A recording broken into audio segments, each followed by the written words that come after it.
The hand of the Lord was upon me, and he brought me out in the spirit of the Lord and set me down in the middle of the valley.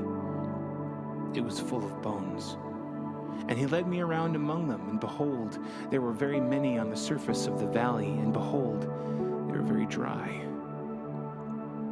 And he said to me, Son of man, can these bones live? And I answered, Oh Lord God, you know. Then he said to me, Prophesy over these bones, and say to them, O dry bones, hear the word of the Lord. Thus says the Lord God to these bones, Behold, I will cause breath to enter you, and you shall live. And I will lay sinews upon you, and will cause flesh to come upon you, and cover you with skin, and put breath in you, and you shall live, and you shall know that I am the Lord. So I prophesied as I was commanded, and as I prophesied, there was a sound, and behold, a rattling. And the bones came together, bone to its bone. And I looked, and behold, there were sinews on them, and flesh had come upon them, and skin had covered them, but there was no breath in them. Then he said to me, Prophesy to the breath, prophesy, Son of man, and say to the breath, Thus says the Lord God, Come from the four winds, O breath, and breathe on these slain that they may live. So I prophesied as he commanded me, and the breath came into them, and they lived and stood on their feet, an exceedingly great army. Ezekiel chapter 37, verses 1 through 10.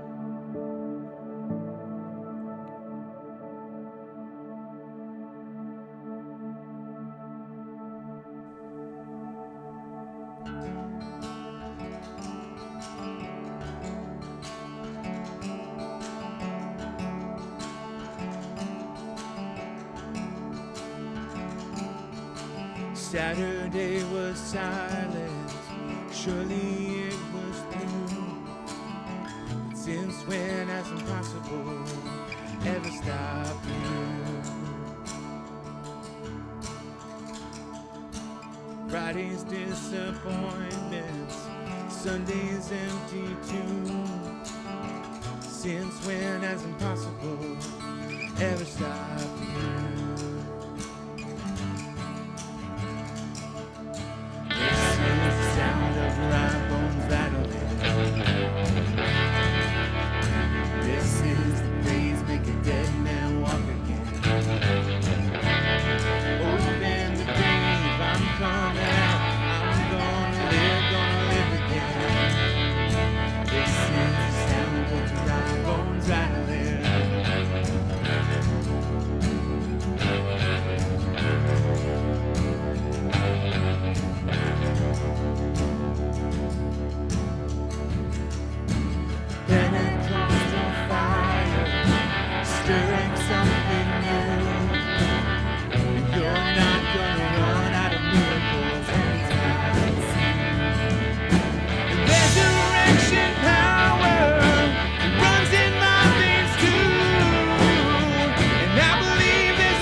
I hear the sound.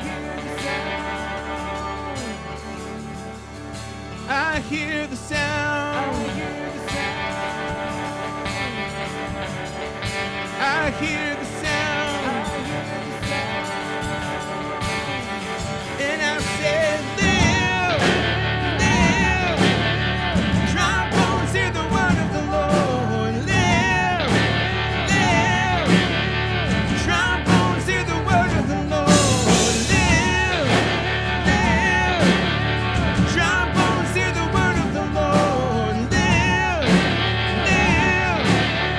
Dry bones hear the word of the Lord. This is the sound of dry bones rattling.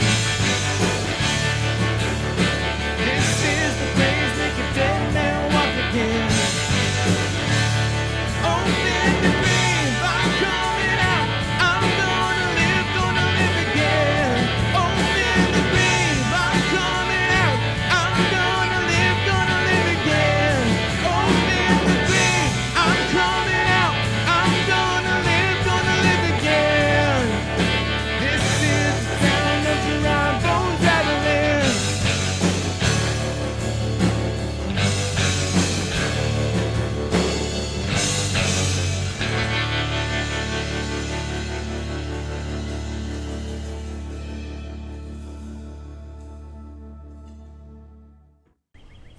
Welcome to 938 Online. I'm Rachel Short. I'm the Director of Discipleship and Connections here. It's so good to be together. Hey, if you're new, a part of the 938 community, go ahead and text the word 938 Connect to 97,000. And this just enables us to be able to connect with you outside of a Sunday. We so value being able to make sure that everyone feels known who's a part of our community. And so if you would go ahead and do that, we would love to be able to follow up with you. Some of you may recognize where I am standing right now, and I am standing at Oakbourne Park. This is where we have hosted Church in the Park several times as a church, and we are so excited to announce that next Sunday at 10 a.m. we are going to be right here for Church in the Park, our first in-person gathering since COVID-19, and we would love for you to be a part of it. Our staff team has been spending a lot of time thinking and praying about how we can do this in a safe and a comfortable way, and we are confident and believe that we have found a way to do that. So next week, bring your friends, bring your family, bring your masks, and bring your own chairs and blankets. And the last thing you can bring is bring your own lunch, because we would love for you to stick around after the service and have a picnic lunch and be able to spend some time with the 938 family. Now I'm going to kick it over to Josh Crum, who's going to share the top 10 ways that in-person church is different than online church. Take a look. Thanks, Rachel. We've gotten used to experiencing church online, and that's how we've been doing it for the last couple months. So as we get ready for Church in the Park next week, we wanted to help you prepare. With that in mind, here are the top 10 ways that in-person church is different from online church. Number 10, with in-person church, the seating isn't nearly as comfortable. Number 9, it's much more noticeable that you're actually playing Sudoku during the sermon. Number 8, now it's awkward for you to watch in your underwear. Number 7, you may not have stood to sing in a while, so make sure you stretch beforehand. We don't want any pulled muscles next week. Number 6, 3 words for you. No air conditioning. Number 5, when you yell at your kids now, everybody hears. Number 4, the mute button is no longer effective. Number 3, we all look much better from further away. Number 2, you have to get up before 9:59 a.m.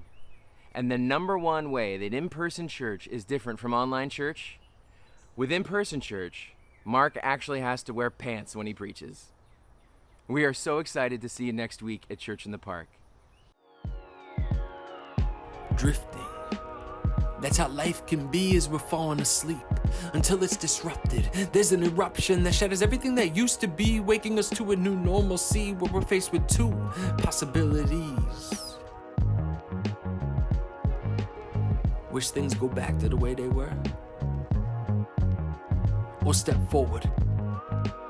Recognize the opportunity to flourish, rise up, seeking the good and unity of all, letting the selfish ambitions fall, seeking the prosperity of we instead of just me. For together we rise, together we thrive, together we flourish.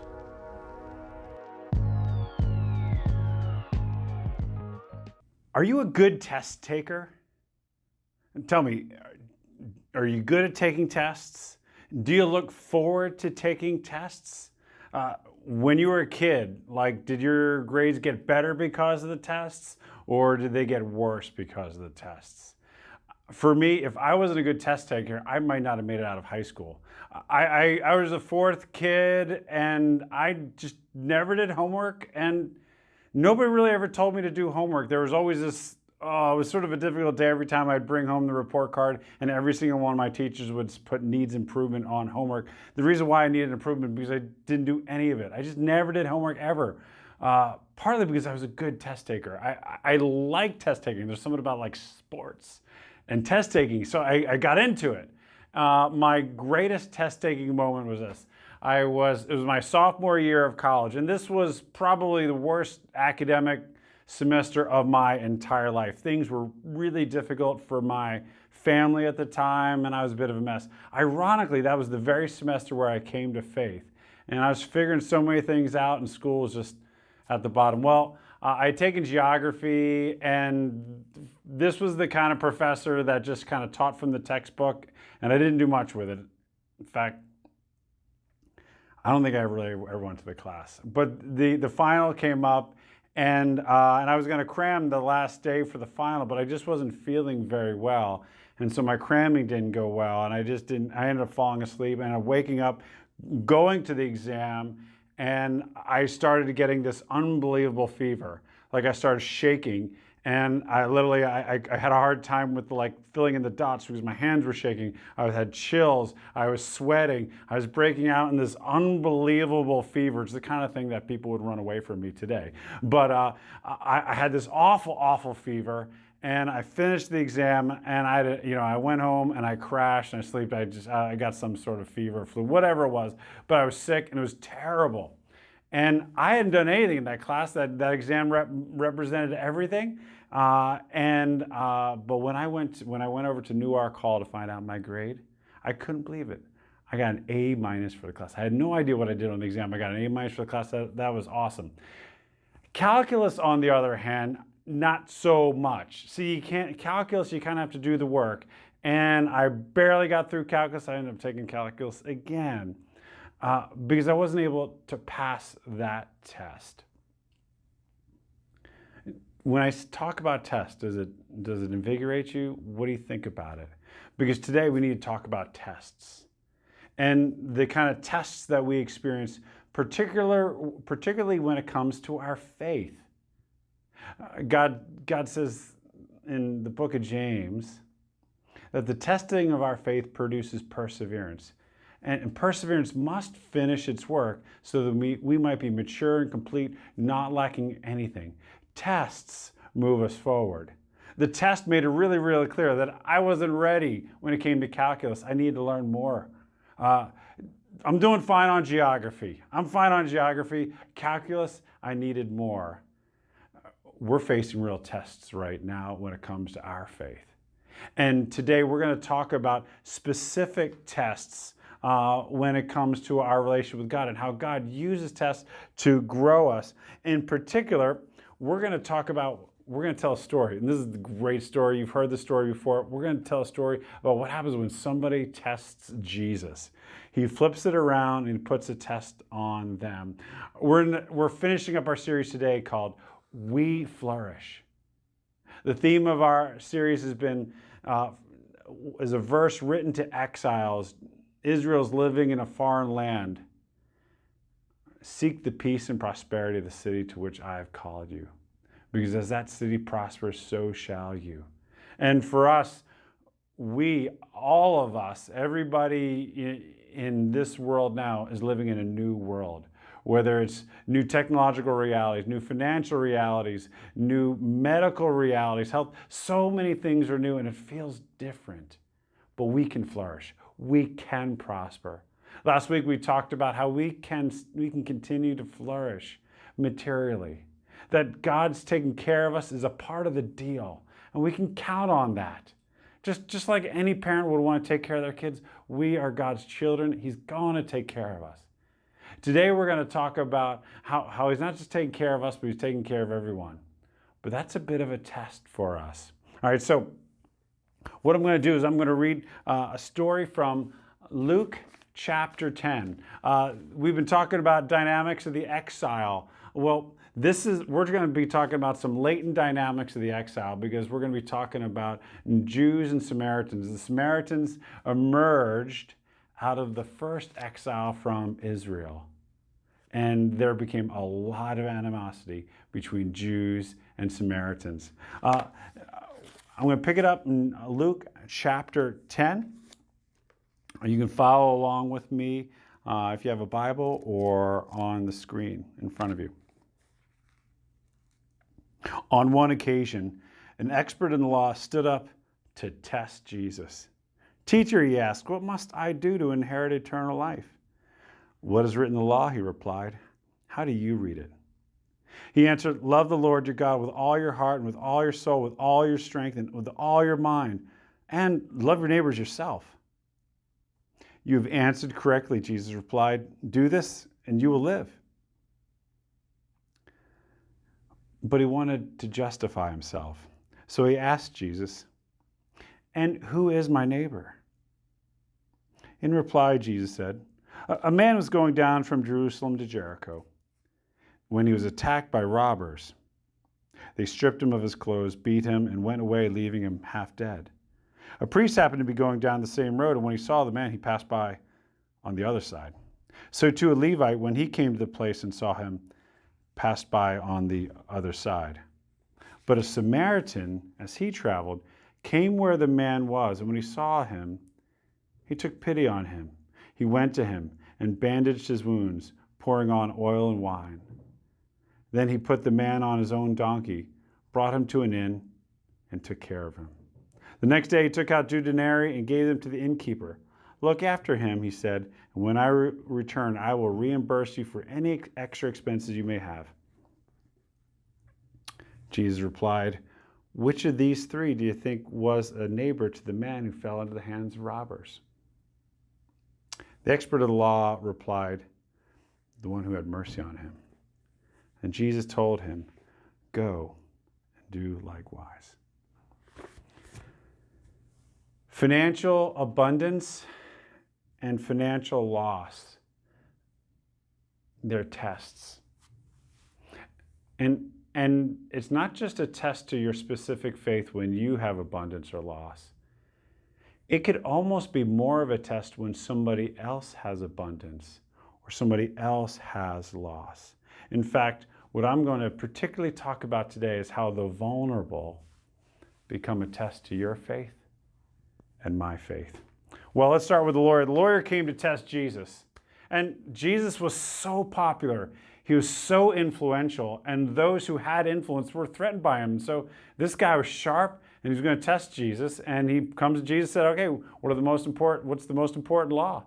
And Jesus spins it around and turns it on him and says, "Well, what do you think?" And he answers Jesus' answer really well. Jesus says, "Do this. You got it. Here, A+. Now go do it, and you'll be fine."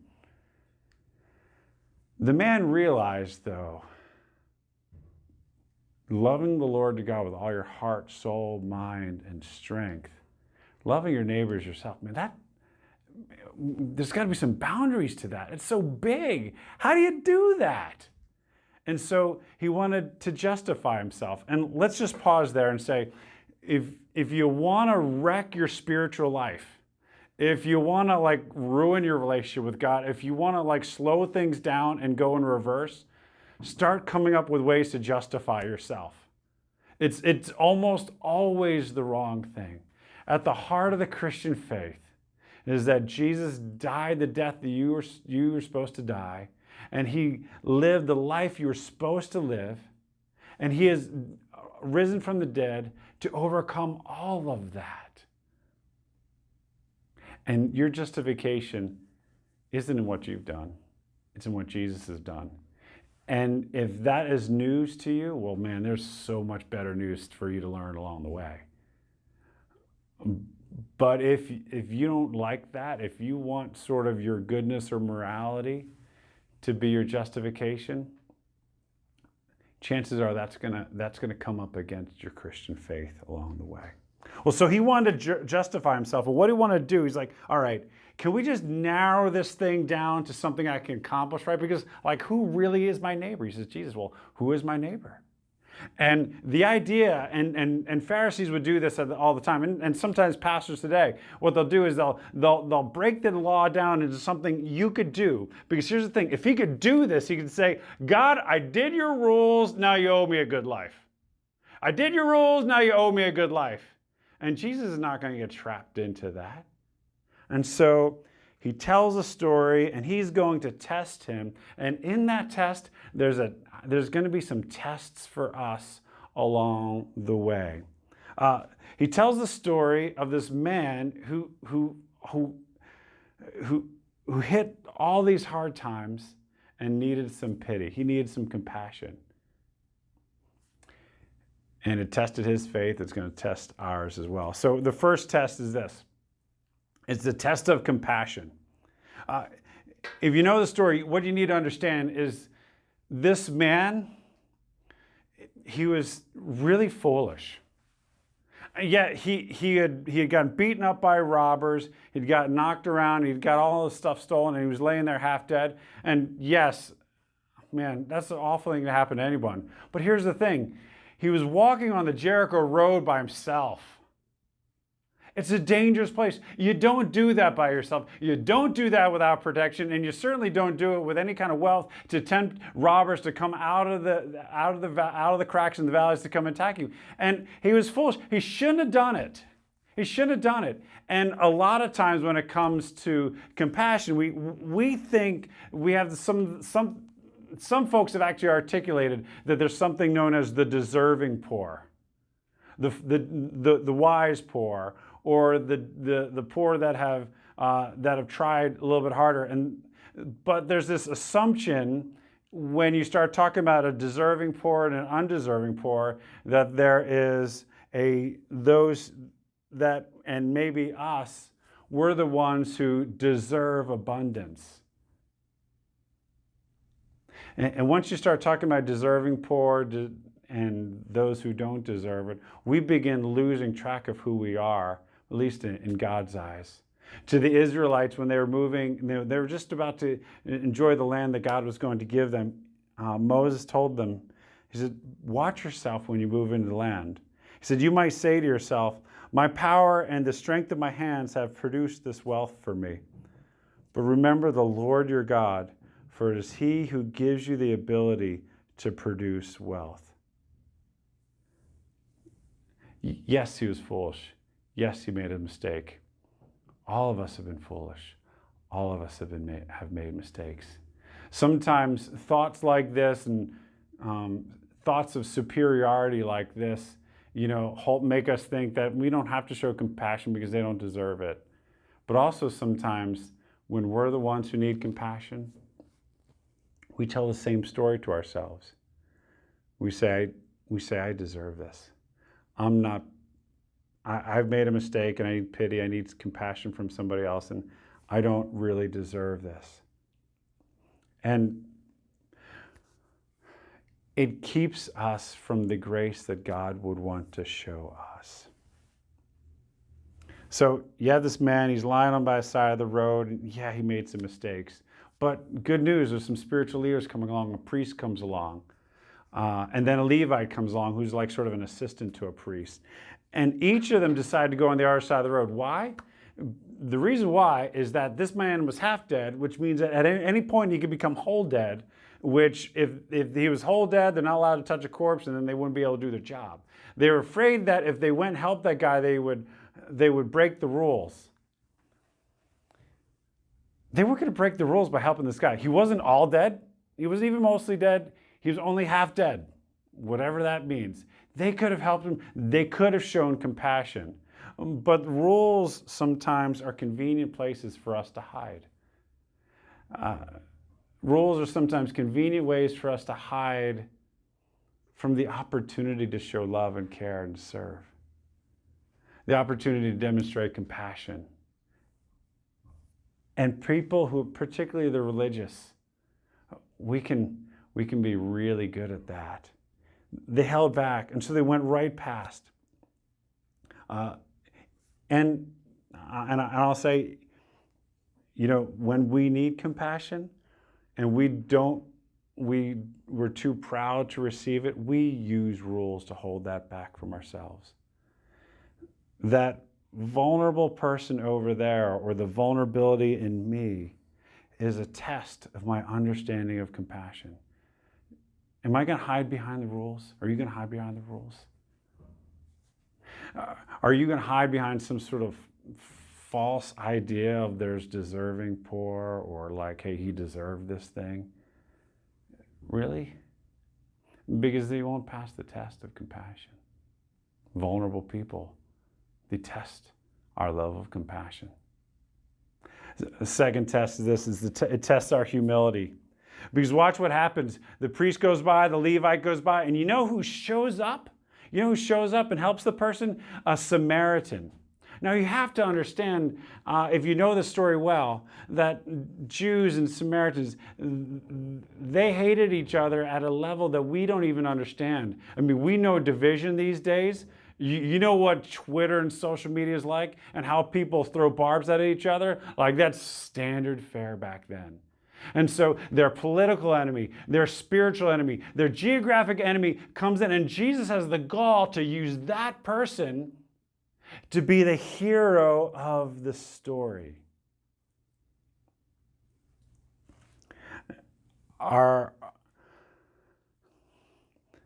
It's humbling to see other people suffer.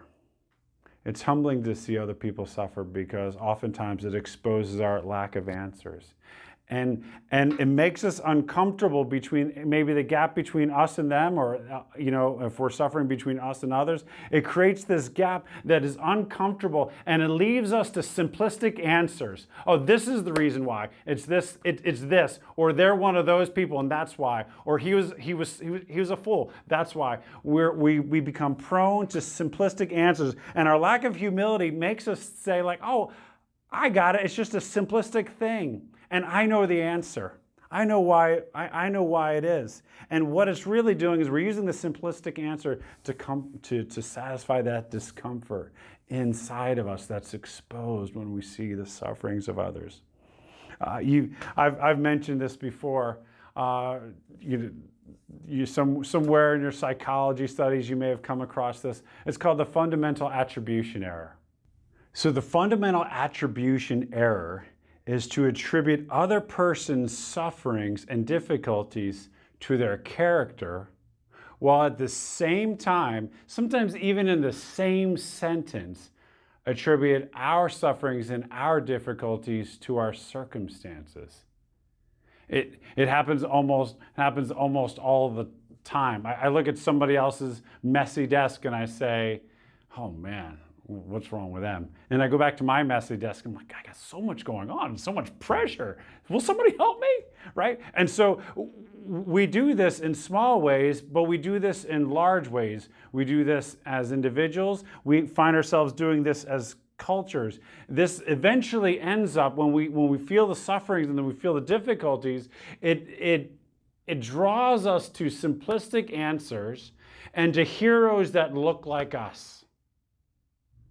And it helps us to find enemies that don't look like us. And the simplest answers almost always have a simple person as the hero and has another kind of person or another individual person as the enemy. And when we can simplify it to a hero and an enemy, that feels good. You can make a movie in 2 hours. You can have all the problems and everything get better, and that feels better. And Jesus is not nearly that simplistic or naive. And following him will not mean following those kinds of naive ways. It tests our suffering of the suffering of others and the vulnerability of others. It tests our ability to sit with difficulties, to sit with pain, and to expose ourselves to maybe our own difficulty and pain. It tests our willingness to trust God with the difficulties of others. There's two other tests that I'll go real quickly through. There's the test of boundaries. So the Samaritan jumps in and he bandages up the guy, brings him over to the inn, gives the guy a little bit of money, and says, "Hey, I got stuff to do. I'm going to move on." One pastor says, clearly he was a good Samaritan, not a great Samaritan. He just moved on. But a lot of us, when we think of someone who's vulnerable, and this is really practical, we don't want to get involved with vulnerable people because we feel like we'll get swallowed up in their problems.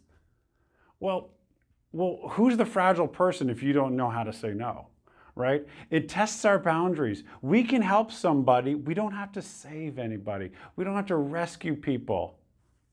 And this goes both ways. When you need help from someone, you don't need them to rescue you or save you, but sometimes you just need to help get over a bump. And oftentimes, our unwillingness to ask for help is because we won't break it up and ask for something small. Our unwillingness to help is that we're unwilling to think about it carefully enough to just give a little bit of help.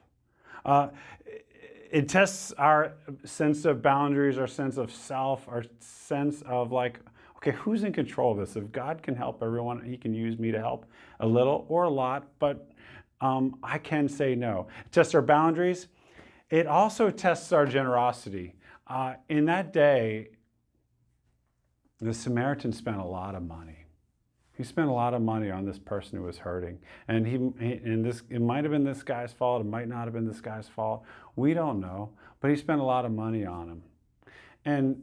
And the sufferings of others and particularly our opportunity to give to that, makes us reflect on what we have. And it tests the way we hold on to what we have. There's some academic research being done right now about how people view money, and it's in very different ways than, say, animals. And they're trying to understand some of the biological dynamics around it, and some things are falling apart. Because most typical animals use things as tools, and money, when it's used as a tool, helps get things done. But for some reason, that which works for, you say, animals when it comes to tools, it has a limitation when it comes to humans. Because humans don't simply use money as a tool. The only other analogy they have is that money is a drug. And we get bound to it and we get addicted to it. We need to hold on to it, and it holds on to us. I know for me, I like having tools. I love using tools, and I particularly like using tools for other people. I don't know what it is. It's like I like to get tools, and I like to be able to help others.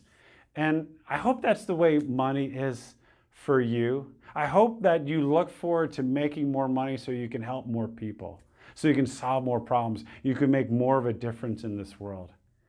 If not, it probably means that money's no longer a tool for you. And if you want to grow in that area, 938 is a great place to be. I can tell you right now names, and several names of people who have been generous towards other people in the thousands. And I'm just saying within the last weeks and month, within our church, who have gathered their money and they look for opportunities. I can tell you names of people who have given hours of their life of service, thousands of dollars of service time towards others, just because they love to serve and they love to give. Their life and everything they have is a tool to be able to give to others, and it gives them joy and freedom to do this. You heard KG's story last week that it was just a $40 test. I've heard a couple stories of people who have given $40. Did you take the $40 test? I mean, can you use $40 as a tool to make somebody else's life better? Or just find a way to give somewhere? Because there's a lot of suffering in this world. There's a lot of vulnerability in this world. Will what you earn be a tool to make that better? Can you keep it just as a tool? Because abundance is a test. How will that go for you? And I'm just going to put one more test out there. I think that there's a test of our hearts right now in our country. And as a pastor, I think about this a lot, and I want you to know how I am praying for you. I believe that you can't go anywhere without feeling like you're in opposition to somebody else, or somebody's in opposition to you, whether it's masks or schools, or there's so many things. It just feels like it's tearing us apart, and I think it's really, really hard. And the truth is, all of us are vulnerable in some ways. And I think that's going to be key to understanding how we get through this, how we can pass the test. I'm going to tell you how I think that we can pass the test of the unbelievable challenges we're going to face. But first, I want to let you know how you'll know when you pass it. The way we pass this test is that we become more humble, more compassionate, more gracious, more loving, more joyful through these trials. Do you believe that that can be true for you? I believe with all my being that you and me and all of us can become more loving 3 months from now than we are now. We can be more generous than we are 3 months from now. We could be more compassionate. We can be more like Jesus. These are the trials that could make us, but they could also break us. And it's going to come down to some decisions. And I want to walk you through how I think that's going to go for us.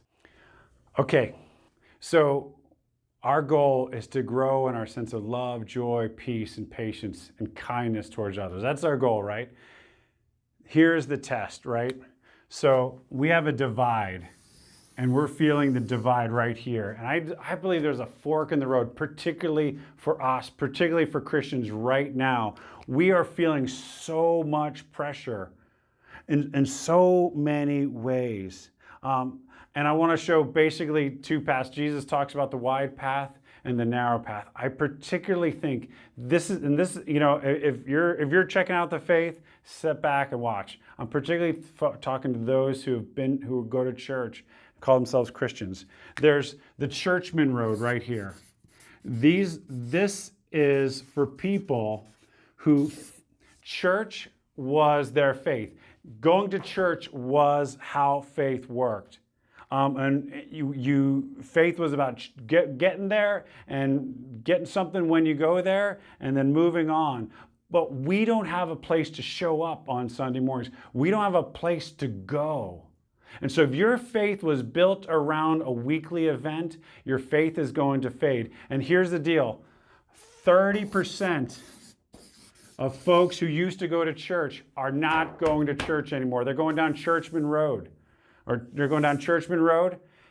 And here's, if you're not going to church and you're feeling all this pressure in the world, if you don't have things in your life to remind yourself of what is true, you're going to get easy answers put in front of you. And you're going to be vulnerable to easy answers.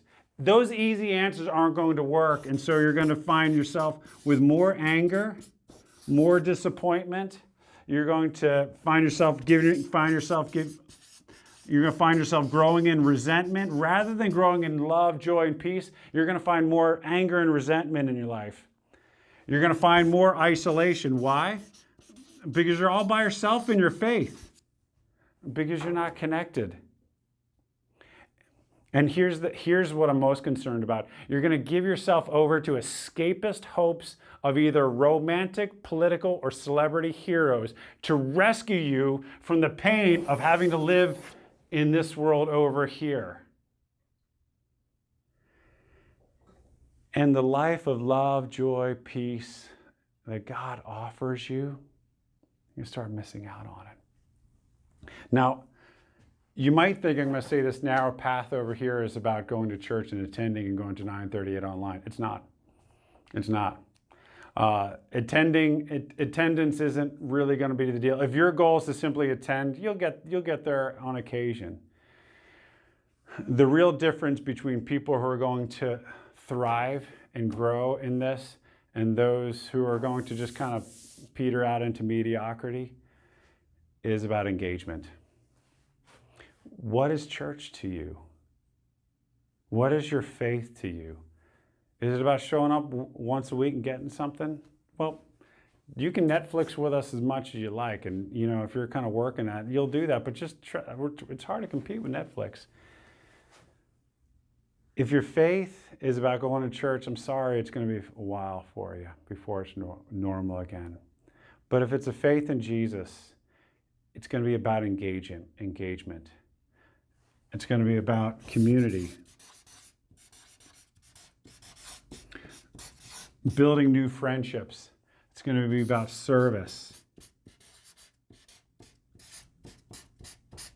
It's going to be about giving. Giving your time, giving your resources, following Jesus down the path of sacrifice to make this world better. The path of Jesus begins with a cross. And unless you're willing to engage in his path, this is what you got. And I don't know what else to tell you. It's a narrow path of following Jesus. And you know what also is going to happen? Service, community giving. You engage, you'll start attending too. You know why? Because there's going to be a community that matters. There's a place where you're serving. There's a place where you're giving. It matters to you, and you're going to attend not because you're a churchman. You're going to attend because you're engaged, and actually because you're engaged, you're facing all sorts of new challenges of how you're giving, you're serving, and you're going to need to get filled up again, and you're going to need it, and you're going to need more of it. Here's my challenge to you. Over the next month, we're going to come up with ways to give you opportunities to engage. Over the next 4 to 6 weeks, we're going to continue to bring you opportunities to engage. Can I challenge you to say yes? Say yes to the narrow path of Jesus. And it might be opportunities we put in front of you, maybe opportunities other people, or just the vulnerable people in your life put in front of you. Can I challenge you to say yes to engagement? We have an opportunity next week to gather together and worship all together. And we want you to be there. And if you feel safe and you're ready to be a part of public worship, man, we want you there. But can I encourage you, don't just come to get something. Come to give. Bring people. Find somebody in church that you know, and make sure your friend is going to be there. If you haven't seen your friend in a while from church, call them, text them. Make sure they're going to be there. Go to give. Go to present yourself to God and give yourself to other people. Find somebody who might be vulnerable. Find somebody who might not show up. Find somebody who may have slipped through the cracks and make sure they get there. Engage your faith when we come together. Don't make it just about showing up. Make it an opportunity to give something to the community of God, to give something to our community by making our church better, to give something to God as you show up and face all the different things that you might face to get there, and celebrate that, Jesus is going to be with us on that narrow road. It makes me think of one other road that just kind of comes to my mind. I think I've shared this before. There's this U2 song called Cedarwood Road, and it's a song about Bono and his hometown. And he grew up on Cedarwood Road. And that's where he meets the edge. And it's the story of growing up. It's the story of all these challenges he faces along the way. And he ends the song with this kind of cryptic summary. The heart that is broken is the heart that is open. And that's a really good picture of the Jesus we follow. He took the road of the cross with a broken heart, an open heart that continued to love everyone, even those who were nailing him to the cross. He continued to pray for them. His heart was broken. His heart was open. It's going to be hard. It's going to be really hard, but can I call you to the narrow road of a broken heart, the broken road with an open heart that continues to pour itself out for others. An open heart that continues to open itself up to God, say, I need you. An open heart that continues to go to brothers and sisters to get the support we need to live on this path. My pastoral heart says, don't allow yourself to be hardened by the anger and the hate and the resentment and the simplistic, easy answers of the broad road. Take that narrow road, yes, with a broken heart, but an open heart that pours itself out for others and lives for God. Let's do that. God, this story comes together for me really well when I recognize that I am that man on the side of the road. I'm the man on the side of the road, whether by my sins and my foolishness and all of them put together. I've walked down a Jericho road of despair away from you. And Jesus, you're the true Samaritan. You're the great Samaritan that's come for me. You're the great Samaritan that's come for all of us. God, help us to recognize in Jesus the one that finds us in our vulnerability, that shows care and compassion to us, even in our anger, even in our resentment, even in our self-pity, even in our wandering. Jesus, you're the great Samaritan. You come, you look after us, you care. And may we be filled with your great love and care as we open our hearts to you, that we may live our lives with open hearts towards others. In your name we pray. Amen. 1, 2, 3, 4.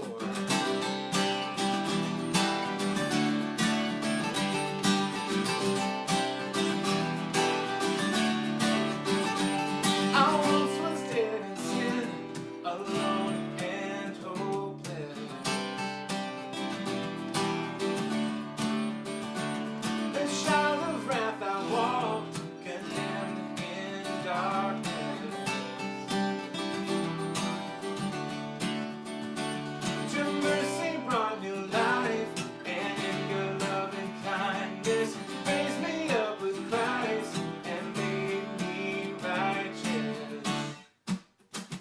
You have brought me back with the riches of your amazing grace and relentless love. I'm made alive forever with you, life forever by your grace. I'm saved by your grace. I'm saved. Lord, you are the light that ruled the darkness. You satisfy my soul when I am heartless.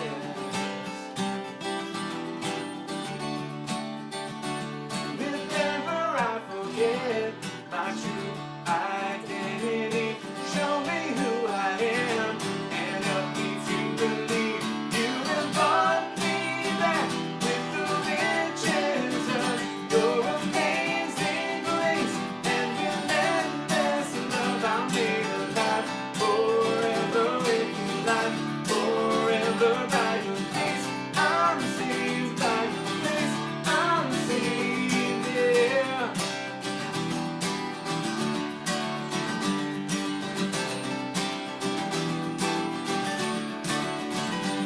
My sin has been erased. I'll never be the same. My sin has been erased. Yeah. I'll never be the same. Oh. Let's clap together. You have brought me back with the riches of your amazing grace and relentless love. I'm made alive forever with you, life forever by your grace. I'm saved. You have brought me back with the riches of your amazing grace and relentless love. I'm made alive forever with you, life forever by your